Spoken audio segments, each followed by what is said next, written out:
자, 우리가 데이터는 명목형 또는 질적 자료만 있는 것은 아닙니다.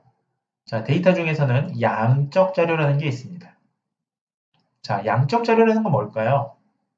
자, 길이라든지 무게라든지 이런 것들은 양적 수치나 개수로 측정된 자료입니다. 자, 예를 들면 뭐 1m, 2m, 3m, 4m 예, 또는 무게도요. 마찬가지입니다. 계속 연속적으로 측정된 자료죠. 이런 것들은 어떻습니까? 어떠한 특징들을 가지나요? 앞서 질적 자료랑 다른 게 무엇일까요? 바로 연산이 가능하다는 겁니다. 자, 앞서 우리가 뭐 남자, 여자 이렇게 구분한 거는 단순히 구분을 위해서 한 거라서 연산이 안 되지만 우리가 예를 들면 뭐 1m, 뭐 1m 50 이런 측정 자료는 더하기도 가능하고 빼기도 가능하죠. 자, 이런 연산이 가능한 셀 수 있는 자료다라고 보시면 되겠습니다. 자, 양쪽 자료는 크게 보시면 두 가지로 나눌 수가 있습니다. 자, 하나는 이산형이라고 합니다. 자, 이산형은 뭐냐? 자연수나 정수같이 셀 수 있는 자료를 우리는 이산형이라고 합니다. 자, 예를 들면 우식 경험 치아수. 자, 우리가 썩은 이빨에 대한 수라든지요. 자, 자녀의 수 이런 거 헤아릴 수가 있죠. 자, 출산 횟수 네, 이런 것들요. 카운터 자료죠. 헤아릴 수 있는 자료. 자, 일정 기간 동안의 재발 횟수 어떻습니까? 음성질환 같은 경우는 일정 기간 동안 재발하는 경우가 참 많거든요. 자, 이런 것들을 헤아릴 때 우리는 이런 자료들을 이산형 자료라고 얘기합니다. 자, 반면에 그냥 실수 그대로 있는 경우가 있어요. 자, 이것을 우리가 연속형 데이터라고 합니다. 자, 예컨대 체중은 셀 수 있는 자료는 아니잖아요. 세는 자료는 아니잖아요. 네, 키라든지요. 단순히 측정하는 자료죠. 측정하는 그 값이 되는 거죠. 혈압이라든지 혈청 콜레스테롤 이런 수치들은 우리가 연속형이라고 얘기할 수가 있겠습니다. 자, 그래서 종합하면요. 크게 봤을 때 양적 자료와 질적 자료가 있다라는 거, 이런 데이터에 대한 특성을 잘 이해하셔야 여러분들이 실제로 통계적인 분석을 할 때 적합한 통계를 설계할 수가 있는 것입니다. 예를 들면 때로는 종속 변수가 양적 자료의 일 경우에만 돌아가는 게 있고요. 또는 종속 변수가 질적 자료인 경우에만 해당되는 여러 가지 연구 방법들이 있습니다. 자, 이런 것들 우리가 각각의 데이터 특성을 잘 알고 있어야 거기에 맞는 통계 방법을 고를 수가 있는 것입니다. 따라서 이런 부분들은 연구자들이 반드시 알아두셔야 되는 그런 부분들이라고 생각이 듭니다. 자, 우리가 그러면 질적 자료와 양적 자료만 있느냐? 그런 거 말고도 여러 가지 자료들이 있습니다. 대표적인 게 비율 자료, 자, 비율 자료가 있습니다. 예컨대 우리가 신생아 분만 시의 사망률을 한번 가정해 볼게요. 자, 신생아 분만 시의 사망률은 어떻게 계산하나요? 그냥 분만된 신생아의 전체 수와 분의 사망된 수, 관측된 도수죠. 이렇게 구한 자료를 우리는 비율 자료라고 합니다. 자, 그 다음에 비자료도 있습니다. ratio라고 하는 비자료가 있습니다. 자, 한 병원에서 환자 대 의사의 비율, 이런 것들, 이런 자료들을 비자료라고 합니다. 자, 그 다음에 또 어떤 데이터 자료가 있냐면, 이른바 우리가 시계열 자료라고 하는데요. 추적 자료라고 하는데, 자, 생존 시간 자료 같은 것도 있을 수 있죠. survival time이라고 하는 생존 시간 자료가 있습니다. 자, 우리 그 언어 치료나 재활과학 쪽에서는 최근까지는 이 생존 분석이라는 거 잘 쓰지를 않았었어요. 자, 생존 분석 아마 들어보신 분들 있으십니까? 생존 분석. 자, 근데 사실 의학이라든지요, 보건학에서는 생존 분석이라는 분석 방법도 많이 사용합니다. 자, 그런 생존 분석은 어떤 데이터에 쓰느냐? 자, 이런 겁니다. 원칙상 생존 시간이라는 거는 어느 시점부터 사망 시간이 발생하기까지의 시간을 얘기합니다. 자, 근데 우리가 반드시 살아있는 것만을 가지고 생존 시간이라 정의하는 건 아니고요. 예컨대 질병이 걸리기까지의 시간 또는 질병이 회복되기까지의 시간, 즉 추적되는 우리 그런 시간적인 데이터를 얘기하는 거예요. 자, 예컨대 제가 A라는 치료를 썼습니다. A라는 치료를 썼을 때 후두 결절 환자가 후두 결절이 완전히 나을 때까지의 그 시간, 이거를 우리는 생존 시간이라고 얘기하는 거죠. 자, 문제는요. 이런 생존 시간 자료들 같은 경우는 어떤 경우에는 환자가 이탈되는 경우가 많아요. 이사를 간다든지 또는 환자가 본심이 바뀌면서 예, 환자가 더 이상 그 관측하는 상황이 오지 않는다든지. 자, 이런 경우를 우리가 중도 절단 자료, censored 자료라고 얘기합니다. 자, 환자가 이탈한 경우를 우리가 중도 절단되었다라고 얘기하는 거죠. 자, 어쨌든 이러한 자료들을 돌리는 통계가 또 있습니다. 그러니까 우리가 결국은 어떤 통계를 돌리고 싶느냐의 문제는 반대로 얘기하면 뭐겠습니까? 어떻게 연구자가 조사를 하겠다라는 거죠. 우리가 거기에 맞춰서 데이터를 정제하고 조사하고 분석하는 거 아니겠습니까? 따라서 우리가 연구자는 어떻게 우리가 측정할 수 있는 다양한 방법이 있는지를 첫 번째 알아야 되는 거고요. 자, 거기에 맞춰서 통계 방법을 설계해주면 되는 겁니다. 자, 그러니까 여러분들 이런 질적 자료, 양적 자료, 또한 비율이나 생존 시간 자료 이런 것들에 대해서 여러분들이 여러 차례 연습하시고 이런 것들을 잘 구분하실 수 있으셔야 아주 우수한 통계를 돌릴 수 있는 바탕이 되는 것입니다. 자, 근데 지금부터 하나 약속을 좀 하겠습니다.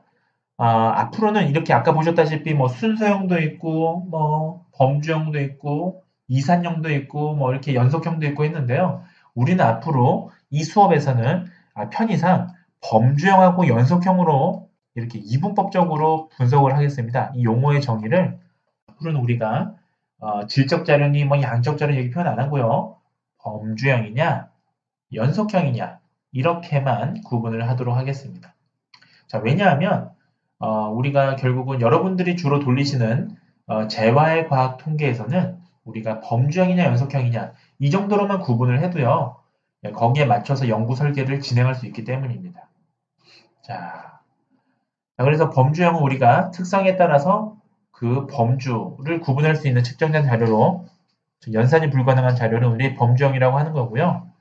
자, 연속형은 양적 수치나 개수로 측정된 자료를 얘기한다라고 우리가 앞으로 이렇게만 구분하시겠습니다.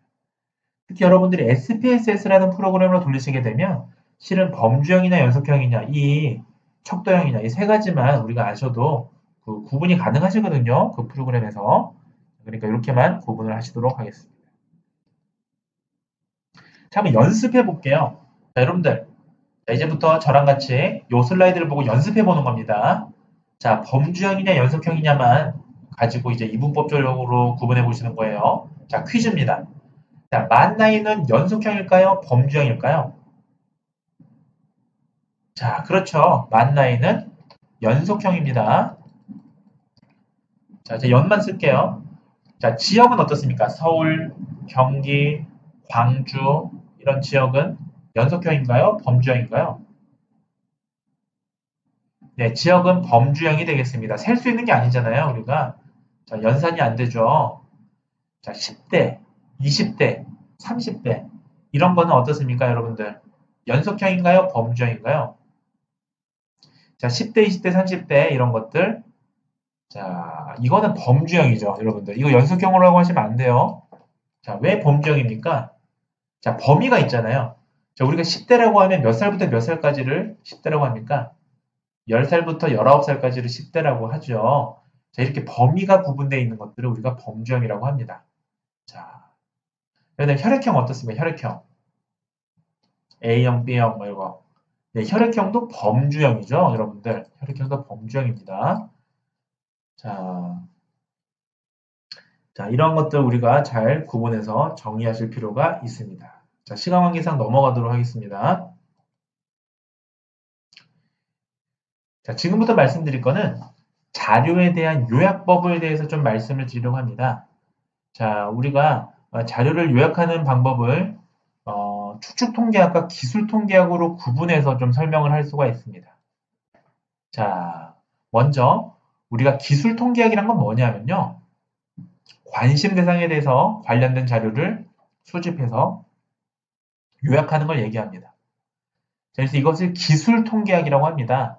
자, 예를 들면 지금 현재 우리나라의 뭐 증시라든지요.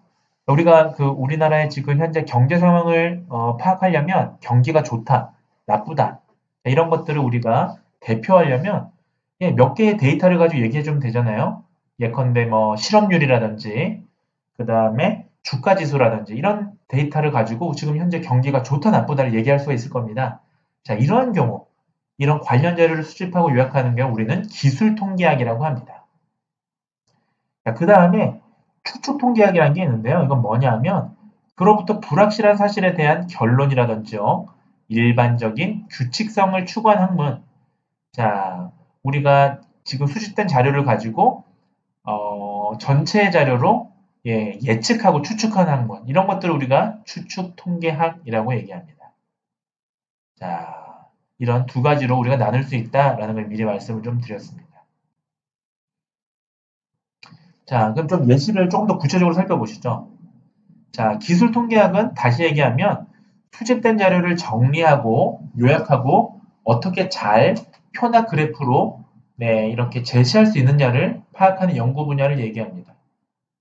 자, 기술 통계학의 핵심은 뭐냐면요. 자료가 가지고 있는 원래의 특성만을 표현한다는 게 핵심입니다. 자, 이 데이터를 가지고 추측하거나 추론하는 것이 아니라 자, 이 데이터의 특성만을 우리가 파악하는 거죠. 자, 예를 들면 오늘 병원에 들어온 입원 환자가 50명입니다. 이 중에서 남자, 여자의 비율을 구한다면 이거 기술 통계학에 가깝습니다. 자, 여러분들 오늘 들어온 환자의 비율을 가지고 우리가 다른 병원의 환자의 비율을 추측할 수는 없잖아요. 제가 알고 싶은 건 뭘까요? 이 병원에 입원한 환자의 성별을 알고 싶은 거지 않습니까? 자, 그러니까 여러분들은 이런 경우는 기술 통계학이라고 해서 표나 그래프로 표현해 주면 됩니다. 자, 평균 키는 얼마인가? 자, 예를 들면 저희 강의실에 10명의 남자가 있는데 이 10명의 남자에 대한 평균 키는 얼마인가? 라는 게 궁금하다면 이거는 기술 통계학에 해당됩니다. 그 10명에 대한 키를 표현하면 되는 거죠. 그게 아니라 자, 10명의 강의실에 있는 10명의 남자의 키를 가지고 이 학교의 남성의 평균 키는 얼마인가로 확대해서 우리가 추론하고 싶다면 이를 추측 통계학이라는 방법을 써야 되는 겁니다. 자, 근데 이런 기술 통계학은 우리가 국가 보고서라든지요, 그런 거 통계청이라든지 이런 보고서에 많이 쓰이게 되는데요. 하지만 우리가 여러분들이 연구하시는 연구 논문에도 기술 통계학은 기본적으로 들어갑니다. 자, 여러분들이 연구 대상의 특성이나 이런 것들, 일반적인 특성이나 이런 것들을 우리가 논문에 표현하잖아요. 이런 것들을 기술 통계학을 통해서 표현하는 거죠. 이런 것들 실은 여러분들이 별개의 것이 아니라 여러분들 논문에 들어가는 거예요. 자, 두 번째 추측 통계학이 있습니다. 자, 추측 통계학은 뭐냐면요. 모집단의 일부인 표본을 분석해서 모집단에 대해서 추측을 하고 일반화시키는 연구 분야를 우리는 추측 통계학이라고 합니다. 자, 이른바 추론이라는 과정이 들어가 있기 때문에 새로운 가설, 자, 제가 어떤 새로운 가설을 만들었어요. 이런 연구자의 가설이 맞는지 틀린지를 검증하고자 할 때는 우리는 추측 통계학을 사용하게 됩니다. 자, 예를 들면, 자, 흡연자, 비흡연자, 자, 흡연 여부에 따라서 시주 질환의 차이가 있느냐? 자, 제가 조사하는 거는 모든 흡연자 집단을 다 조사할 수는 없잖아요. 그래서 흡연자, 비흡연자를 대표할 수 있는 이런 대상자를 가지고 치주 질환의 차이가 있다 없다를 검증한다면 제가 얘기하고 싶은 건 뭐겠습니까? 전체 우리나라 흡연자로 일반화시키고 싶은 거잖아요. 이럴 때는 추측 통계학을 사용합니다. 자, 고혈압에 영향을 주는 게 뭐가 있을까라는 거. 이런 주제들을 가설이 맞는지를 확인하기 위해서는 추측 통계학을 사용하셔야 되는 거죠. 결국 여러분들이 연구에서 사용하시는 건 이와 같은 학위 논문에서는 추측 통계학을 사용하시게 되는 겁니다. 자, 이런 것들이 우리 재활과학에서 쓰는 통계학적인 방법이다라는 것을 말씀드리면서 넘어가도록 하겠습니다. 자, 그러면 지금부터는요, 자료의 요약에 대해서 좀 설명을 드리려고 합니다. 자, 이 자료 요약 부분은 여러분들이 질적 자료를 사용하시느냐, 아니면 양적 자료를 사용하시느냐에 따라서 너무너무 다른 결과를 가져오게 됩니다. 다시 말씀드리면 여러분들이 질적 자료를 표현하는 데 있어서 더 유리한 방법이 있고요. 양적 자료를 정리하는 데 있어서 더 유리한 방법이 있습니다. 자, 여러분들은 지금 사실 표나 그림을 처음 접하시는 분들보다는 한 번쯤 연구해서 사용하시는 분들이나 아니면 다른 연구를 통해서 표나 그림을 접하신 분들이 많으실 거예요. 자, 근데 이 수업에서 포인트를 맞추는 거는 질적 자료에서 더 유용하게 설명할 수 있는 표나 또는 그림과 양적 자료인 경우에는 이런 그림을 사용하는 게 더 좋다라는 하나의 팁을 드리고자 합니다. 저는 이 수업을 통해서요. 자, 그러니까 여러분들이 이 수업 사실은 연구에서 그 표나 그림을 어떻게 잘 제시할 것이냐가 굉장히 중요하거든요. 그러니까 아신다고 생각하실지라도 한번 좀 관심 있게 들어주시면 감사하겠습니다. 자, 데이터의 속성. 우리가 앞서서 데이터의 속성이 질적 자료냐 양적 자료냐, 즉 연속형이냐 범주형이냐에 대해서 말씀을 길게 드렸는데요. 자, 데이터의 속성이 무엇이냐에 따라서 데이터를 정리하고 요약하는 방법이 약간 달라지게 됩니다. 자, 따라서 질적 데이터 요약에서는 파악하고자 하는 대상들이 변수값에 따라서 어떤 분포를 이루는가, 이런 것이 바로 관심의 대상이 되겠습니다. 자, 그러면 결론적으로 좀 말씀을 드릴게요. 자, 여러분들 이 슬라이드 좀 주목해 보시면 좋을 것 같은데요. 질적 데이터, 우리 기억나시죠? 예, 범주형 데이터. 자, 질적 데이터를 정리하기 위해서 가장 널리 사용되는 통계적 방법이 뭐냐? 예, 바로 이 세 가지가 있습니다. 자, 첫 번째가 뭐냐 하면 도수 분표법입니다. 자, 여러분들 도수 분표법 하면 대표적으로 질적 데이터, 물론 양적 데이터도 쓰이긴 합니다만 질적 데이터를 떠올리시면 됩니다. 그 다음에 또 각종 그래프들이 있죠. 네, 그래프들 뒤에서 좀 구체적으로 살펴보시도록 하겠습니다. 자, 그 다음 별표 한 번이 쳐주셔야 되는데요. 질적 데이터 하면 여러분들이 또 반드시 알아야 될 표현 방법은 바로 분할표가 되겠습니다. 자, 분할표 하면 여러분들 같이 따라오는 게 있어요. 통계 검정 방법으로. 자, 이 시간에 배우진 않겠습니다만 미리 말씀을 드리는데요. 자, 분할표 하면 여러분들이 반드시 생각하셔야 될 건 바로 카이 제곱 검정이죠. 우리가. 네, 분할표를 먼저 제시하고 이를 통계적으로 각각의 셀의 차이가 있느냐를 우리가 살펴볼 때 카이 제곱 검정을 사용하시게 됩니다. 자, 따라서 우리가 질적 데이터라면 분할표 이런 것들 대표적인 거라는 걸 우리가 알고 있으셔야 되는 거죠. 자, 표로는 이렇게 우리가 정리할 수가 있겠습니다. 하나씩 살펴보시죠. 자, 먼저 보수 분표표입니다. 자, 영어로는 frequency table이라고 합니다. 자, 자료를 일목요연하게 정리하는 방법이고요. 자, 범주별 빈도수를 나타내는 표를 우리는 도수 분표표라고 합니다. 자, 도수 분표표는요, 자, 도수라고 하는 게 있고요. 자, 이거는 각 자료값이 나타내는 빈도수를 얘기합니다. 자, 그 다음에 주요 용어를 살펴보시면 상대 도수라는 게 있습니다. 자, 상대 도수는 뭐냐면요, 도수를 전체 도수의 합으로 나눈 비율을 우리는 상대 도수라고 합니다. 자, 그 밑에 수식은 다음과 같습니다. 자, 그 다음에 누적도수라는 게 있습니다. 자, 누적도수는 뭐냐면요, 각 자료값이 나타내는 빈도수를 별량이 적은 쪽부터 차례대로 더하여 구한 값을 우리는 누적도수라고 합니다. 자, 마지막으로요, 누적 상대도수라는 게 있습니다. 자, 누적 도수를 전체 도수의 합으로 나눈 비율을 우리는 누적 상대 도수라고 하죠. 자, 수식은 이 슬라이드를 좀 참고해 주시기 바랍니다. 자, 이러한 네 가지의 자료 정리법으로 정리한 표를 우리는 도수 분표표라고 합니다. 자, 지금 도수 분표표의 예를 제가 지금 보여드리고 있는데요. 자, 예컨대 자, 세로축에 환자의 연령대라는 걸 이렇게 제시를 해주면요. 자, 가로축에 도수, 예, 이렇게 각 수죠. 50대 이상은 몇 명, 40대 이상은 몇 명, 이런 수를 보여드리고요.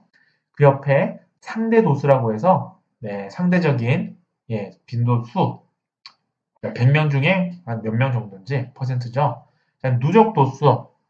자, 50대 이상 12명이었는데 40대 이상 11명이면 40대 이상은 23명이 되겠죠. 50대가 12명, 40대가 11명이니까요. 이런 것들. 마지막으로 상대 누적 도수는 이러한 백분율을 더해주는 거죠. 자, 50대 비율이 40%였고 40대 비율이 36%면 자, 상대 누적 도수 40대 이상은 76%가 되는 겁니다. 자, 이러한 표를 우리는 도수 분포표라고 합니다. 자, 도수 분포가 어떤 자료에 유용하시다고요?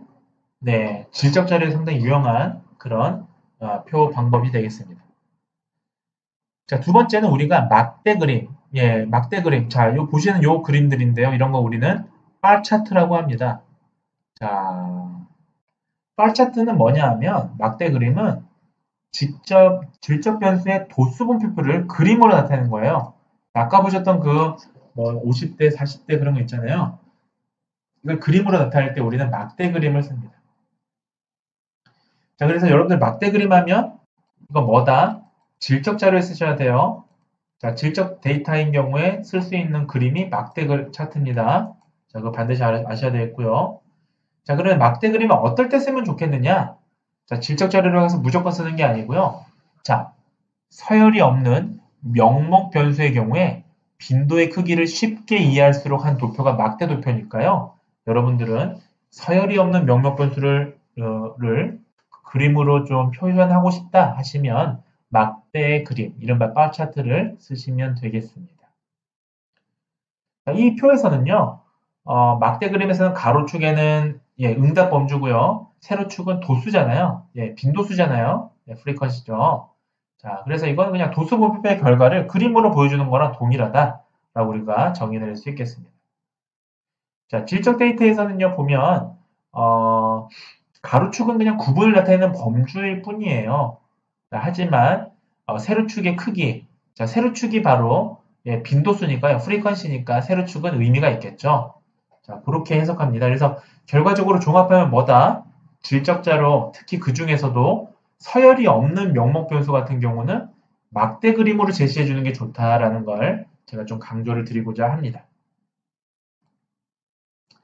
자, 그 다음에 질적 데이터인 경우에 명목형 데이터인 경우에 우리가 또 많이 표현하는 것 중에 하나가 원 그림, 그러니까 이른바 파이 차트가 되겠습니다.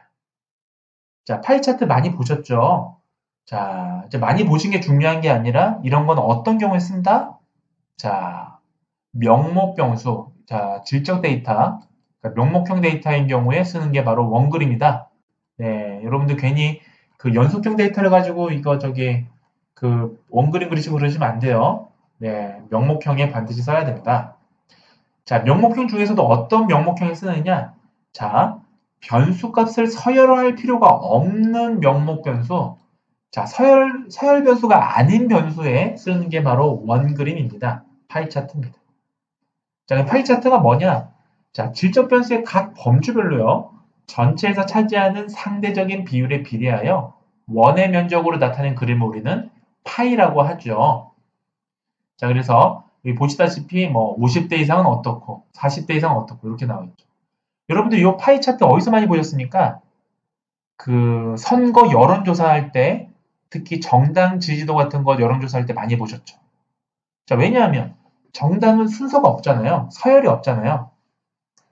자, 그럴 때 쓰는 이런 게 원 그림, 파이 차트다라는 거 반드시 우리가 알아두셔야 될 것 같습니다.